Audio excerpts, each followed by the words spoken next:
I will never, ever be happy with how YouTube actually works. I've got a camera up here that's supposed to be working, and then I've got this trash that YouTube Studio has decided it's going to use without actually asking. That is very frustrating.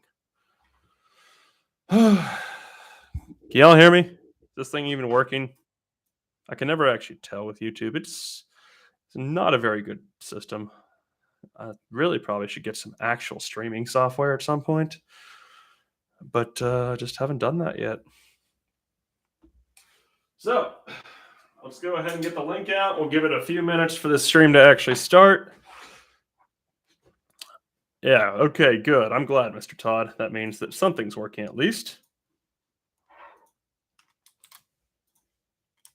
Hold on.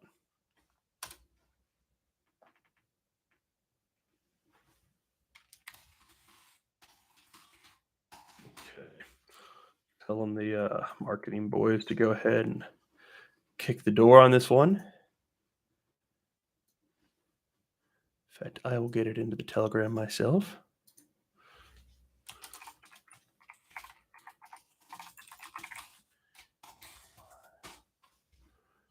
Okay, there we go. Pin, boom. We're good. Okay, that's very good. So let's go ahead and get that out on Twitter too.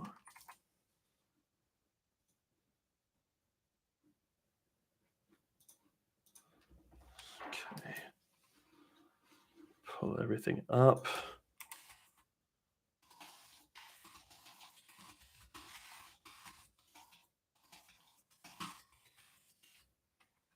I really need to actually invest in some streaming software. It's not expensive and it is very useful.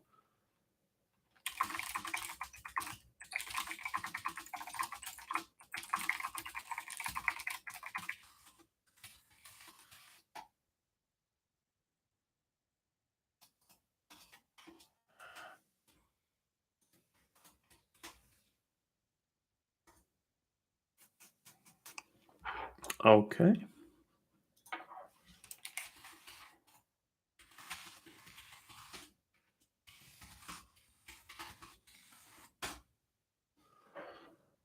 All right. Okay, we're going to go ahead, give it a little bit longer. Let some people actually get in. Okay, yep, there we go. That's what I wanted to see.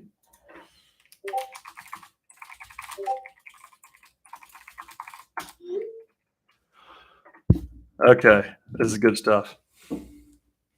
Means things are actually working, even though it's doing the wrong camera. And this is actually the worst type of angle. That's the downside, is that I still haven't figured out how to actually use YouTube. So basically the way that this is going to work is I've got a screen up here and I've got a screen down here. And that's where the camera actually is, even though I've got a camera up here. I still do not know how you're actually supposed to get this sort of thing properly hooked up. And yeah, like I've been probably ranting about for 3 or 4 minutes now. It's just fairly annoying that that YouTube makes it this difficult to start a stream and then resume a stream. There may well be another stream going on right now on our system, and I have no clue how to turn it off because YouTube Studio on its own is hot garbage. Okay. Very good. Very good. All right. So let's go ahead and get started. I'm going to kind of start talking about what we've been up to past few weeks, and I will let you guys ask me questions about anything that you want to. But barring too many questions, I'm just going to talk about what we're doing here at Revest, which is what I like to discuss the most. So some of y'all probably saw, I guess I should address the elephant in the room, which is Resolve. And Resolve is going to happen. I can promise you that. it's exciting. It's a lot of fun. We've started a little bit of work on it. However, we were hoping to have it done mid-February, which on its own was already, a bit of a long shot. But what ultimately came down to is that we figured out, okay, Resolve is a big project. And right now, our goal is to get adoption for Revest. Our goal is to see Revest generating income streams. And Resolve is a big project. It's probably a month-long project, which is good. It'll bring in plenty of money once we launch it. It's a very interesting AMM system. Basically, it's very, to give you all a better idea what it is. It's like being able to trade with a time machine. That's the tagline we're going with. That's the best way to explain it. You can trade at a price effectively in the past, and that turns it into a very powerful system for a variety of reasons. So that I like that idea. Yeah. Okay. That all on its own is an interesting use case. However, it is a big project, and putting all of our resources toward it, as we kind of decided as we headed into February and started getting a bunch of inbounds, seemed like a big gamble because we want those revenue streams. We're very, very dedicated to getting those revenue streams as we move in to early to mid March. And betting everything on the farm it's risky. We want to deliver the maximum value to y'all. So we decided, okay, we really like what we're doing with Resolve, but we're going to go ahead and we're going to delay it a little bit and focus on building out these integrations and the software that we need to power these integrations for anyone who wants to integrate with Revest at its core. Because Resolve is ultimately, a means to an end. The end being that we have revenue streams for the Revest community, and that Revest can become a self-sufficient DAO, standing on its own and having just all sorts of crazy ideas flowing in and out of it. That is our vision. And thanks to the wonderful people on Phantom, we're beginning to see some real progress toward that vision. I believe a lot of y'all probably saw our announcement this week about our partnership with SpiritSwap. For those of you who didn't, SpiritSwap is a really just impressive group of devs and individuals working together, and they're they're the second biggest AMM on Phantom, so they're big boys. That partnership has a ton of prongs, and you've seen a few of them. You've literally seen just the tip of the iceberg, though. Since we launched them, we've had two groups locking liquidity tokens inside FNFTs on Phantom. Not sure how many people saw that. Pretty cool thing. It's heating up. They're going to require that people lock their liquidity tokens in FNFTs to use whenever they want to get listed on SpiritSwap. So we've already got a pretty big use case there, and that is actually working toward a goal that I talked about earlier this year, which is getting to a certain TVL on Phantom. That has been part of this plan all along, and it's finally, coming to fruition. So we've been talking with Spirit since December, and I'm just so glad that we can finally start announcing the tip of the iceberg to y'all. So that's part of it. The second part of that partnership that we have announced, and there's several parts that we haven't announced and that are currently in development, and you're going to be seeing that fairly soon. You'll be seeing kind of the tip of that iceberg in the next week or two. Oh, I guess it's not the tip anymore. It's like the next level down. Anyways, you're going to be seeing that in the next week or two. But the second part that we've announced is the integration with NFT Garage, and that is just something that we worked like. It's kind of a triple partnership. SpiritSwap themselves and us all, themselves and NFT Garage. We're all working together. And NFT Garage is a system by which the people involved with NFT Garage, any NFT developer who wants to have utility, right? They'll be able to come in, and it's community-driven protocol, and they'll be able to launch their NFT through it. Where does Revest come in, you may ask? Well, we designed some of the code that allows it to have a bonding mechanism by which people can go ahead and deposit LPs, typically going to be Spirit LPs a lot of the time, but other LPs are acceptable. Pretty much any ERC20 actually, and it's not altogether entirely different from Olympus in that regard. Well, okay, let me rephrase that. It's very different than Olympus, but it does use that kind of a bonding mechanic where you have to lock up tokens for a certain amount of time, and then you get an NFT at the end of that period. Uh, hold on, getting a call. Let me go ahead and text them, and then I will continue.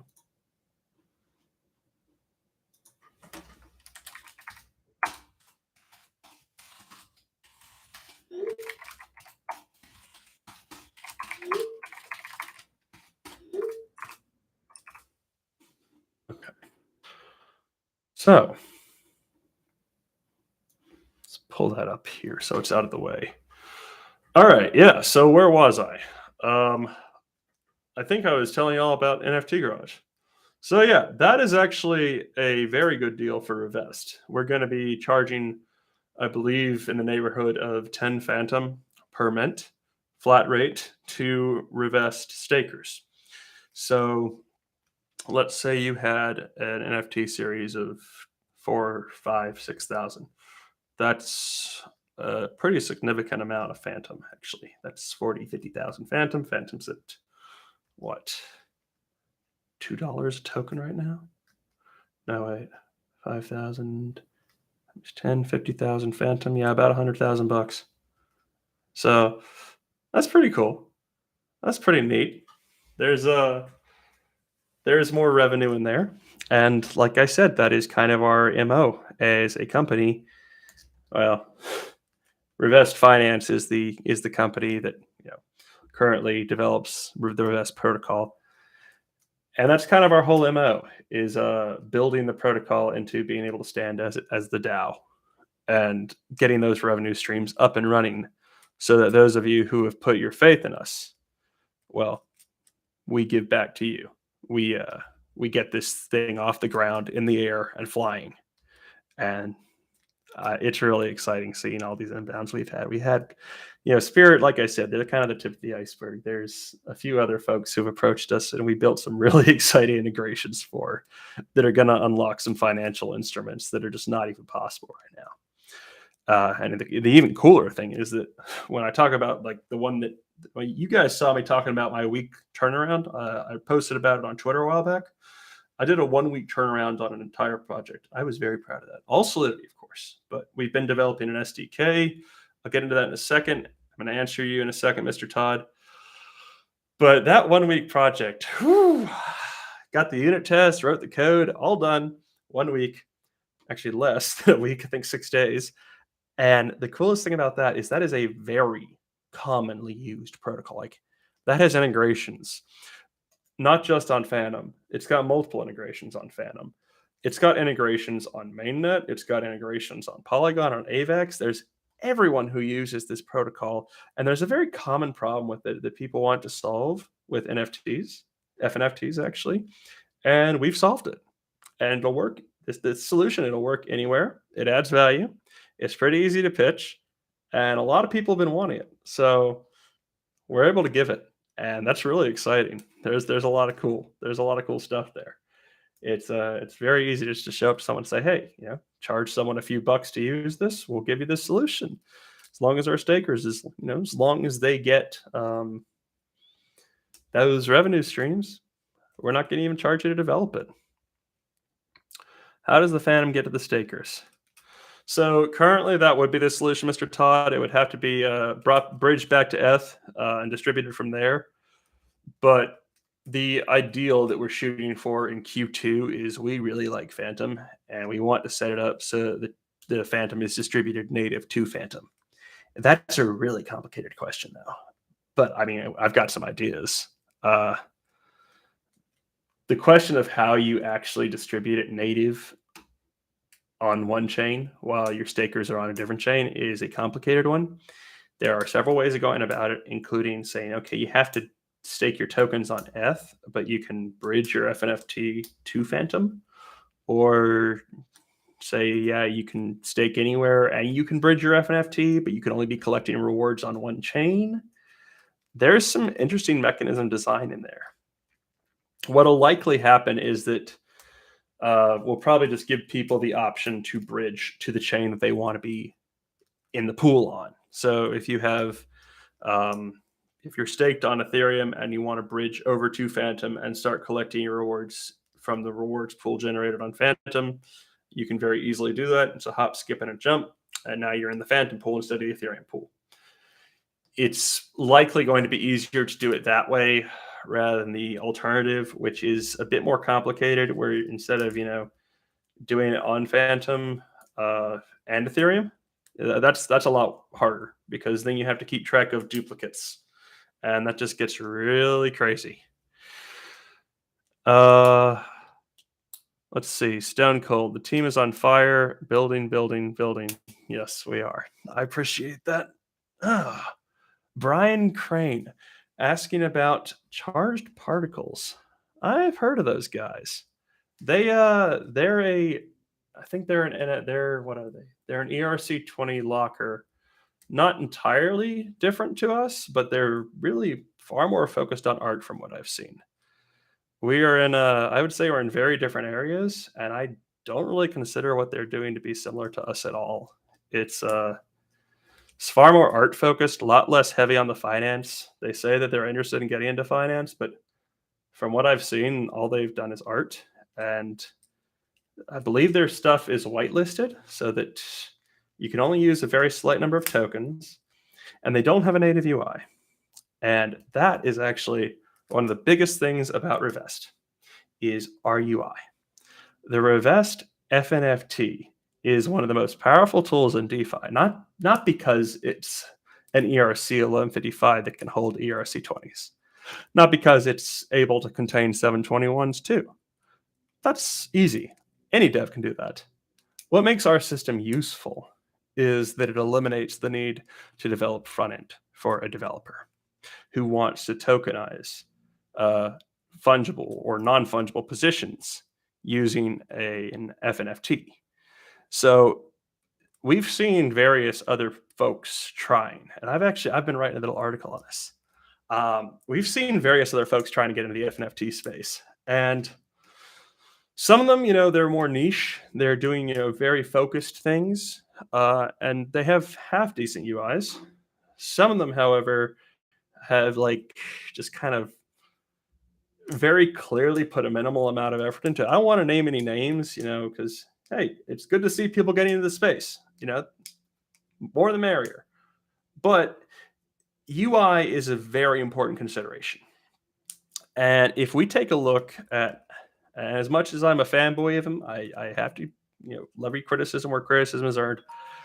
The Solidly NFT is not pretty. I like it. I like the concept. I like the ideas behind it. The NFT itself is missing. It's kind of missing, for lack of a better term, the point.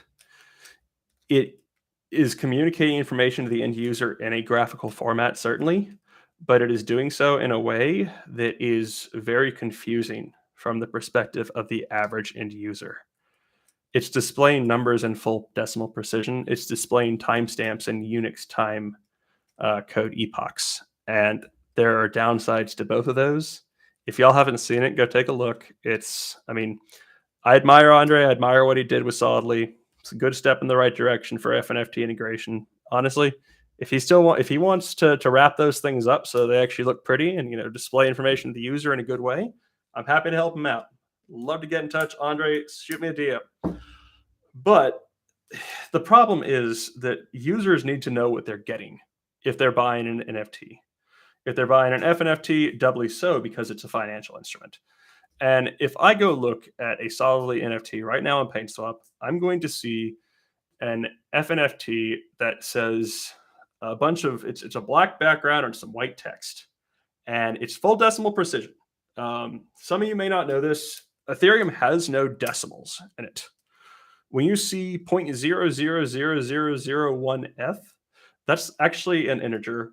What we've done is when we display it to you, we divide it by 1 times 10 to the 18th. Everything in Ethereum, in Solidity, everything in Solidity is integers. It is the base unit is one way, and one Ethereum is 1 times 10 to the 18th way. So when we deal with native numbers inside of Solidity, they are in full decimal precision. And when we display them to you, the end user, we convert them back to normal numbers. However, what the Solidly NFT did that is kind of a problem from a UI UX perspective that we at Revest very deliberately avoided is that they're displaying amounts of tokens in there in full precision. So I might try to buy a Solidly NFT and think, holy shit, this got 8 trillion million tokens in it. That's a whole lot of tokens. Look at how much this is actually worth. Look at how much they're charging. This is a great deal. Then I buy it and I withdraw from it. Wow, that's like 8 tokens. So there's a lot of problems with displaying things in full decimal precision when users aren't aware that full decimal precision exists. And that is really the thing that Revest does best out of anyone in this space is we do UI UX better than anyone else. You want to integrate with Revest? Well, we just finished writing an SDK. You can drag and drop it into your program. You can put it in your front end. It injects our gallery to your div. Boom, you're done. All the integration you'll need. You want to display custom data to the user. Okay, cool. You just deal with the output receiver. I put a video up about it this week in our channel. Check it out if you haven't already. It explains just how easy it is to display custom data with our system. What we've done is we basically set up a way for Solidity developers who, like me, do not like front end to do front end work without having to actually write any JavaScript or HTML or any of the things that make front end painful. No CSS. You just write a JSON file, a little bit of Solidity to encode that information properly. Our system will render it. You want to do a simple FNFT integration with your existing system? Okay, cool. It's not very hard. You write a little bit of code, you drop our SDK into your site, you're good to go. No one else has that. No one else has that kind of flexibility. Nobody else is building FNFTs to be fully contained Web3 apps. We are. And that is the real value that Revest brings. It's our ability to easily integrate, to be flexible, to make life easier for people who want to have FNFTs but don't want to have to reinvent the wheel. So I am really excited that we are, on the cusp of that integration. We just published our SDK. Check out our GitHub if you haven't already. And it's going to be beautiful. So, Stone Cold cash flow management tool was built for a specific customer, was in the pipeline.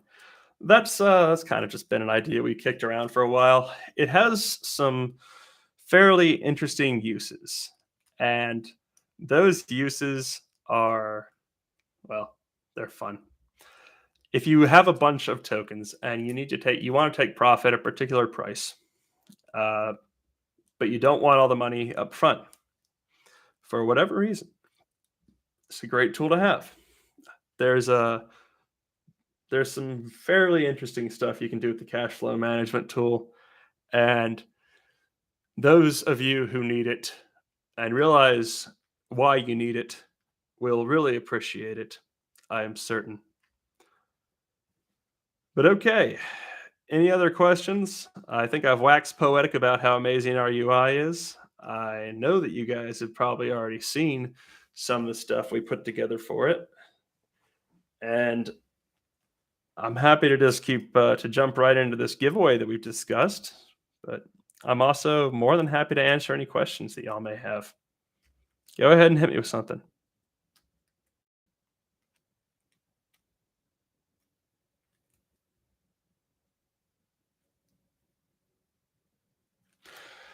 All right.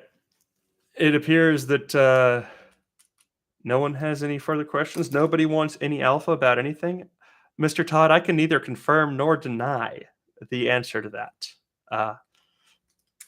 You can't say the quiet part out loud. What is the largest roadblock you see?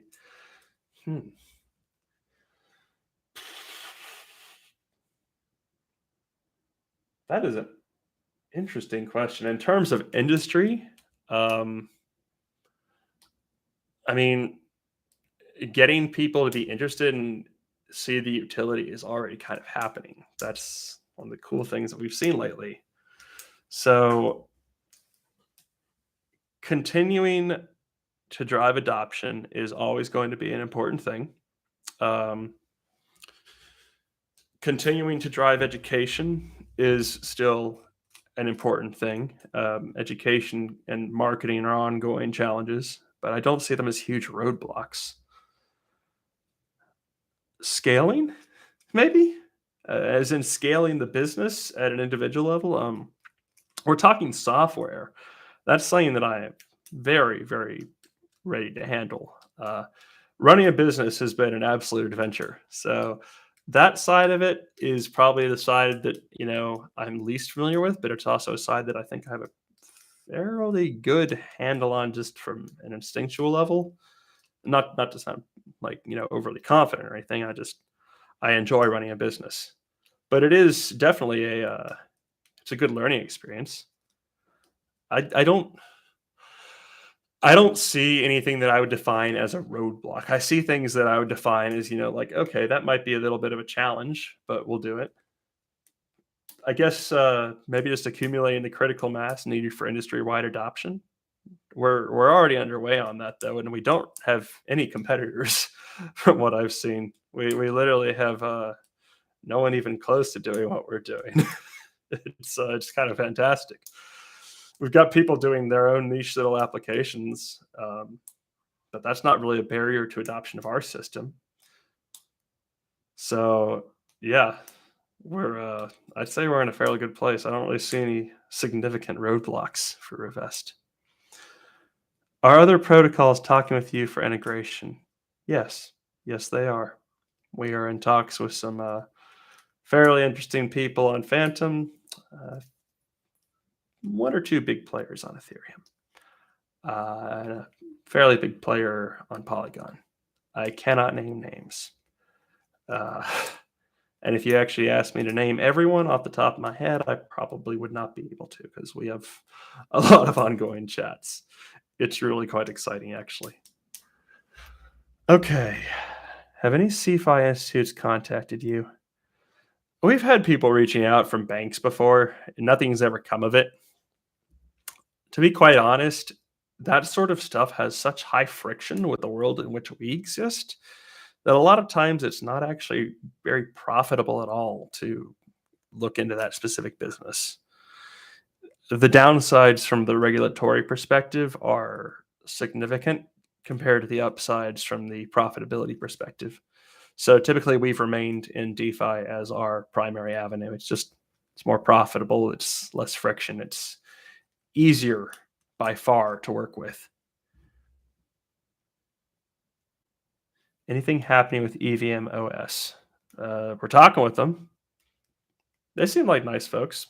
I think they said they were busy with F Denver this week. Everyone seems to be busy with F Denver this week. I had like 4 or 5 discussions last week, and I said, "Oh, you want to follow up this coming week?" And they're like, "No, no, no, no. We're at F Denver." All right. I mean, I love conferences as much as the next guy. I will say I'm glad I didn't go. I got a lot of work done. The SDK is pretty much finished. The FNFT overhaul, and y'all seen some alpha on the overhaul. You know what I'm talking about. And if you haven't seen the alpha on the overhaul, you're going to like this. We embedded the web app into the FNFT itself. So that's nearly complete. We got the cash flow management tool out the door. We got the Spirit Swap partnership out the door. I'm very happy with the amount of progress we made this week. And I think that it was a better investment choosing to stick to developing and working than to go have, fun at F Denver. I usually only go to conferences when there's someone in particular that I want to meet there. And I knew a few people going there, but nothing, quite worth buying a ticket and breaking up Valentine's Day and taking time out for that. That was a lot of fun, though. Valentine's Day on its own. Where do I see Revest in 5 years? Industry standard. Industry standard. That's where I see us in 5 years. Is I see everyone using us. I really think that there is very little ceiling to where we can go as a protocol. Like I said, the value of this product is in the UI UX, the ability to easily integrate other projects. That is difficult to fork.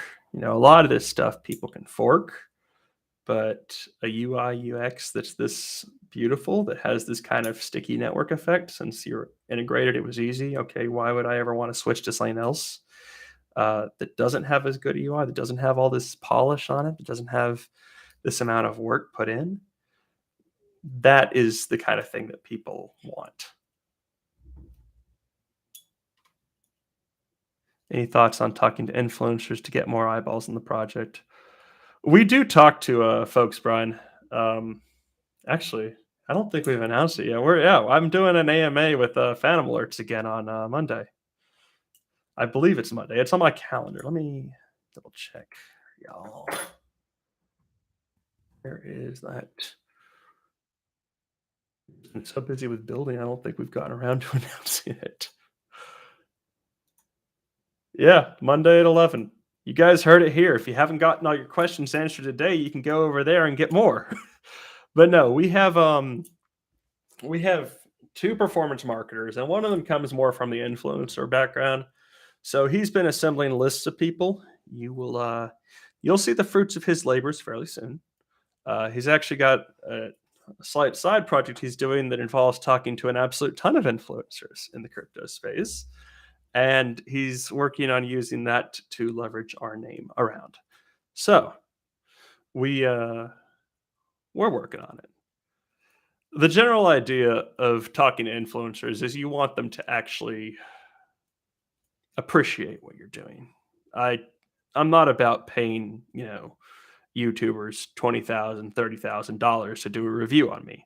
I'm about making friends with them and explaining why what we're doing is cool, and nerding out with them over what we're doing or what they've heard about, and forming, friendships and networks and relationships and getting to know them. Tyler is a fantastic dude, and I'm really glad that he got interested in Revest. I'm really glad that I got to meet him. He's a cool guy.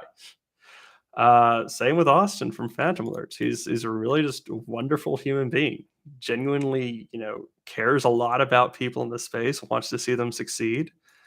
He's not some, slime ball crawling around trying to, get people to pay him $50,000 to do a review that he doesn't disclose is a review, which, yeah, and I got nothing against influencers taking money. If you disclose that it's paid, that's good. There's nothing wrong with making money from your job. Uh, but I do have a lot of disrespect for the influencers who don't disclose that they're doing paid reviews or that use tokens as pump and dumps. That disgusts me. It's kind of a parasitism we have in this industry because everyone thinks they can get rich quick. I don't like that attitude. I don't like that approach. It's not good for the industry. It's not good for projects that actually want to, build something real. It fills the air with chaff. I read an article from Paradigm a while back, actually. They have good writing if y'all haven't read their stuff. About basically, here's how you build during a crypto bull. And there's advantages to building during a crypto bear, even. There's advantages to building during a crypto bull. There's disadvantages to both. Money is easier to come by in a crypto bull, but attention is harder. Attention's easier to come by in a crypto bear, but money's harder. It's a double-sided coin. Andrew Yang is going to F Denver. Cool. I don't know Andrew Yang. So I don't know. I got to meet Mark Cuban in Miami. That was kind of cool, but I met him for like 30 seconds, told him what we were, and he went on his merry way. It's nice that there's famous people there, but it's not worth going to and taking time out of your work week to just on the off chance that you might be able to befriend somebody who's famous. That's a pretty big gamble. I am going to Crypto Bahamas in April, so that'll be cool. That's the FTX conference. So that one's going to be a lot of fun. I think there's only 600 people too. Thank you, Mr. Todd. I really appreciate that. We put a lot of work into the UI UX. It's fun. It's just generally genuinely fun. I'm almost done with the documentation actually. Check out dev.revest.finance if you haven't already. It explains a lot. And like I said, watch that YouTube video. So let's see. Follow on about EVMOS. Diffusion is the first AMM launching there, and a partnership there similar to SpiritSwap would be worth looking into. Okay, yeah, that actually sounds really cool. Anthony, if you're listening, Anthony's been helping us out a lot with BizDev. He's fantastic. Please do. I think you're in that group. Let's try to get in touch with these people. Hey, more partnerships, more making Revest the default locker. That's always a good thing. Anything that drives up utilization of us. That I love seeing that happen. Y'all may have actually noticed we found $6 million in TVL this week. Don't know where it came from. Actually, no, joking. It turned out that our DeFi Llama adapters were not actually accurately accounting for some of the money we had locked up in the vault. So we were literally just missing 6 million in TVL. We weren't counting it. It's been there all along. It probably used to be about 12, which means if you actually went back and applied the accurate formulae, that we probably had over 100 million at one point in the vault before things kind of slid sideways in late November. Market does what it's going to do. I've heard people say we're headed into a recession because of the way inflation's gone. It's quite possible. I personally think that crypto is probably going to be fine. It's correlated with stocks. Stocks slide off crazy. First of all, it's probably already priced in. Second of all, if they did, crypto would probably slide with them for a bit. But once it bottoms out, which ones do you think is going to come back faster? The antiquated, absolutely corrupt, classical CeFi world that no one has trusted since 2008, or the new hotness? It's pretty obvious. What previous partnerships will start coming into fruition in terms of revenue streams? Well, you will be seeing Spirit themselves start generating revenue very soon.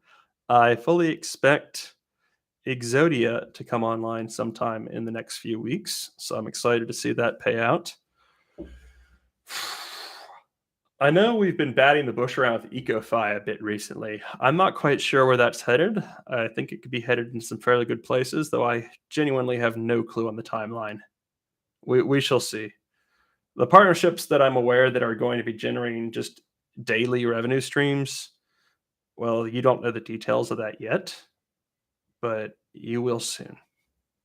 That'll be online before March 24th. Which is the 6-month anniversary of Revest, and when RVST staking rewards will turn off. And then, I mean, there's some stuff we're working out with the Pocket Pool and the Octopus and just Pocket in general. There's some really cool stuff in that area, and I have to say, I really like Pocket. It is a very cool, just layer zero. It fixes RPCs. It fixes the problems of Sybils. I'm going to quickly go over what a Sybil attack is for those of you who don't know. And I'm probably going to botch a little bit of the details, but I think I'm in generally the right ballpark. So don't kill me if I get it wrong. Basically, a Sybil attack is attacking a source of information and making it say something false that'll cause things to go sideways. Right now, every MetaMask in existence on mainnet is pointing towards Infura's servers, unless it's been custom configured to point somewhere else. Infura is an RPC provider. They provide a connection to the blockchain for you.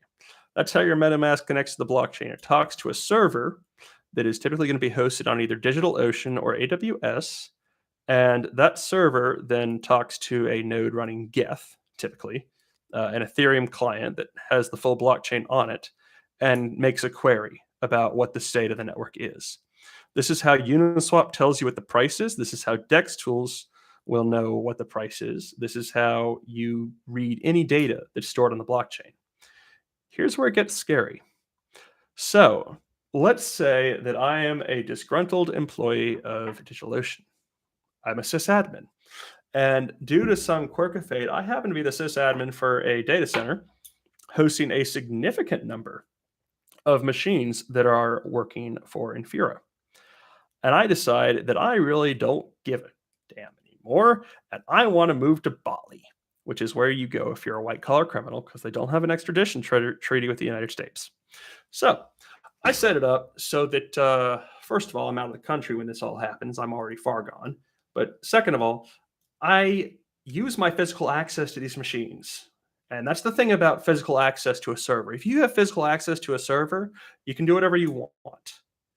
So I use my physical access to reconfigure these servers so that at a set time, I will affect all queries from everyone's MetaMasks so that the price of Ethereum relative to USD, as reported by something like, say, Dex Tools, and I know oracles can solve this for a lot of cases. They can't solve for all, but this is an example. Will report that Ethereum is $400 a token, down from 2,900. That will freak the market out. People will get terrified. You will have a flash crash, sell, sell, sell, sell, sell, and the market collapses. I, being the evil sysadmin that I am, I put in a ton of collars on ETH. I have leveraged myself to hundreds of times X, and I have just made an absolute killing. I am at least tens of millions, if not hundreds of millions, in profit. Now I undo my malicious attack, my Sybil, and the price of Ethereum is reported accurately. I buy the bottom, Ethereum goes back up, and I make even more money. This is the problem of centralized RPCs, and that's why I really am excited about what Pocket's doing and excited that we are currently in talks to be working with them on some stuff. So, just a little tangent about my blockchain interests, but yeah, Sybils are scary. They will eventually happen. Decentralize everything. Okay. Evan K. Drop new alpha. Resolve is the ability to trade with the time machine.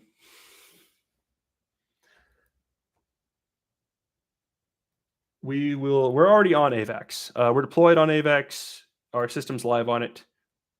It works. The token itself, I have no clue. We don't really have a big community on AVAX, so I'd see that one happening a long time after Phantom. Whenever we have desire and need, don't just deploy on stuff because you can. Solana, no time soon. Solana, you have to write it in a different language, and that would require us to rewrite everything, which we're not going to do. Not until there is significant demand, at which point we would. So maybe a year or two. I don't know. Solana is a long way off just because I don't know. Solana's had enough problems, and their architecture is not that reliable, and I don't know what's going to happen there. So different language, unstable architecture. We'll see how it turns out. I appreciate it, Rambo. Thank you. Any conversations within FTX? Just saying hello on Twitter. We'll see. Yes, they are all just people, Mr. Todd. Yeah. I guess it pops. I mean, I'm not speaking directly into it. Maybe if I do this. Yeah, that sounds like it popped. Okay. DeFi is going to take over our planet. Zero questions my mind. Besides GameFi, Metaverse, crypto finally really has an amazing purpose. I agree with you. It's Rambo. What's happening in Canada right now? Absolutely terrifying from a freedom perspective. I am very much an advocate of individual liberties and the right to self-determination, and that disgusts me. But from the perspective of, hey, crypto has a really great chance to gain a foothold as the currency that it was designed to fill the role of. Yeah, they're kind of actually pushing people toward it, which is I'd say it's bad for the people right now, but if it pushes more people into using crypto for actual transactions in the physical space in the real world, then that's a good thing overall, because we need to get away from traditional fiat. It's out of control right now. Inflation is horrifying, and the system was designed to fix these problems after 2008. That's why it was created. It wasn't created just for the hell of it. It was created as a replacement. against systems that do this. And the system is doing it again. The replacement's here. Now we have to see how long does it take people to realize that there's a better way. I appreciate it, cybernetics. I think I do believe I shared it with you. Yeah, I shared it with a few people, and it's a pretty cool. It's a fun idea. Okay, can we do a BNB or a Cardano lock? So we stay away from Binance because don't take this the wrong way if you're a fan of Binance, but launching on Binance is kind of like smearing yourself in poop and being surprised when only dogs want to hang around with you. Binance has a bad reputation, and if you're on Binance, it's kind of a detriment to your product because people there's just Binance has a bad reputation. It rubs off on you, and I don't want that for Revest. So far we've stayed away from Binance. That may change in the future. I don't see it changing anytime soon, but hey, I think there are better alternatives. I really like Phantom. I really like Phantom. Not centralized. And actually it works. So Cardano, God no. Don't trust Cardano. It's not a real blockchain. I mean, it's a blockchain, but it does not have smart contracts. The way that it works is really just ugh. I know how I've ranted about Cardano a few times in past AMAs about how their dexes work.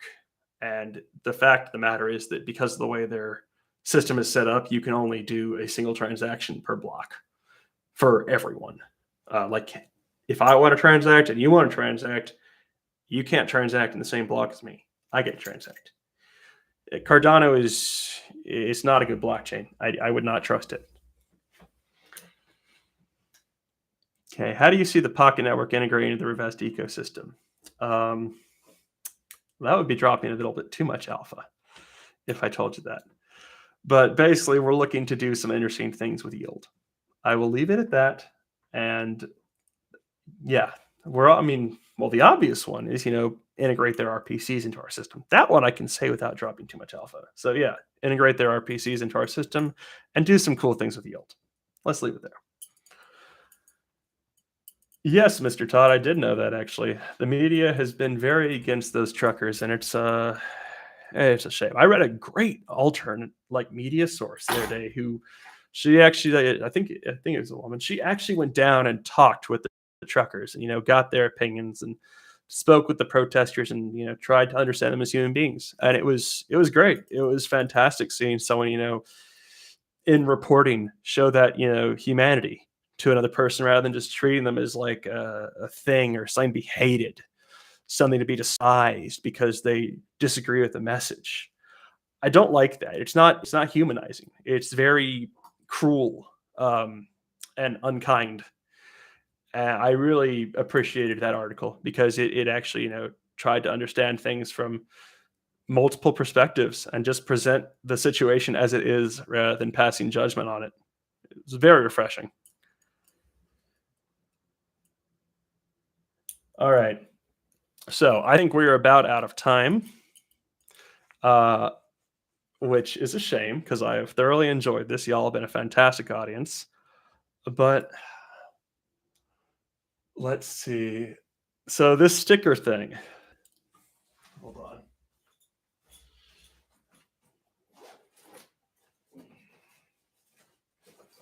Okay, yeah. I thought I had some myself. No, still got them. Yeah. So, as ridiculous as it sounds, yes, we are giving away a single sticker because we don't get these things out very much. I will share with you all a little bit of on that after the sticker giveaway because I do have some other things here, but we need to come up with some kind of a trivia question. I did not think this through ahead of time, so you guys got to bear with me a second. I'm gonna think about what I should ask.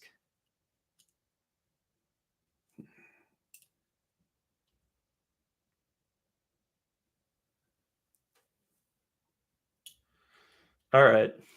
This one's a little bit deeper. Vast knowledge is technical because I'm me, but I'm gonna go ahead and shoot. Many of you will actually know this one. So if you have 1,000 tokens and you stake them for 12 months, and I have 1,000 tokens and I stake them for 1 month, and you and I are the only two people in the staking pool, how much of a share of the staking pool do you have? First person to answer it gets the sticker. And I expect the answer in fractional form. Don't need decimals. Yeah, no, it's a real sticker. Yeah.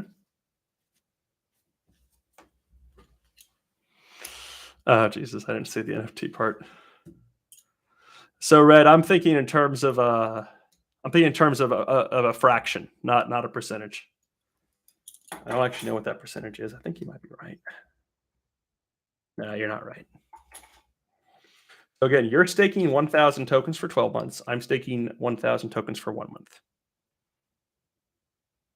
So the guy who staked for the longer period only has 1/15 of the pool. Remember, you're staking for the longer time.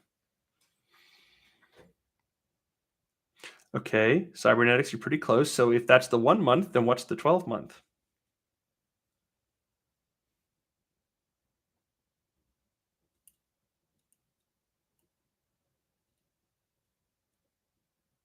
You're goddamn right. It's a word problem. Oh, Evan Kate got it. All right. Evan Kate, go ahead and I guess DM one of the mods on Telegram. You can DM me. We'll get the sticker to you. Yeah, I'm sorry, Cybernetics. You were nearly there, man. You had the 1/15th, but it's 14/15ths because 12 months gets you a 14x multiplier and 1 month gets you a 1x multiplier. So Evan Kate gets the sticker, and hold on. I mean, I'm not giving this away right now. I want y'all to just know it exists though, because it's fun.